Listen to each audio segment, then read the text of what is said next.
سیلابی صورتحال برقرار ہے، جس کی وجہ سے شجاعت، رحیم یار خان، احمد پور، شرکیہ، راجن پور اور بہاڑی کے سینکڑوں دیہات پانی میں ڈوب گئے۔ فیڈرل فلڈ کمیشن کے مطابق گرے چناو میں پنجت بیراج کے مقام پر بہت اونچے درجے کا سیلاب ہے، جبکہ اگلے 24 سے 48 گھنٹوں میں گڈو بیراج میں بہت اونچے درجے کے سیلاب کی پیش گوئی ہے۔ ملتان کو دریا چناب سے سیلابی صورتحال کا سامنا ہے۔ ہیڈ محمد والا اور شیرشاہ کے درجنوں بستیاں ابھی تک گہرے پانی میں ڈوبی ہوئی ہیں۔ شجاعت اور جلال پور پیروالا میں لاکھوں لوگ بے گھر ہیں۔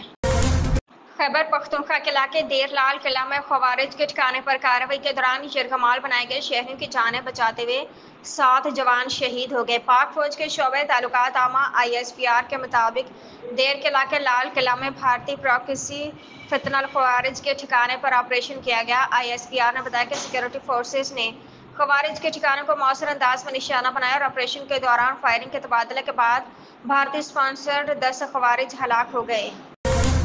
غزہ پر حملے تیز کر دیے۔ شمالی غزہ میں اسرائیلی فضائیہ نے رہائشی عمارتوں پر بم برسائے۔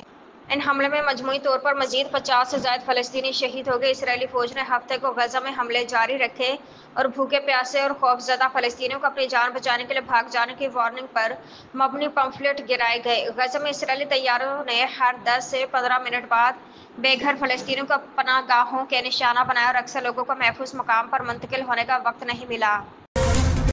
پیٹرولیم مصنوعات کی قیمتوں میں چند دنوں کے لیے ایک بار پھر اضافے کا امکان ہے۔ عالمی جغرافیائی سیاسی کشیدگی میں اضافے اور بین الاقوامی تیل کی قیمتوں میں تیزی سے بڑھتے رجحان کے درمیان پاکستان میں جو پہلے ہی سیلاب کی تباہ کاریوں کا شکار ہے، پیٹرولیم مصنوعات کی قیمتوں میں 16 ستمبر 2025 سے اگلے 15 دن کے لیے ایک اور اضافے کا امکان ہے۔ سرکاری اندازوں کے مطابق پیٹرول کی قیمت میں فی لیٹر ₹1.54 کا اضافہ متوقع ہے، جس سے نئی قیمت ₹266.15 فی لیٹر ہو جائے گی، جو موجودہ ₹264.61 فی لیٹر سے 0.6% زیادہ ہے۔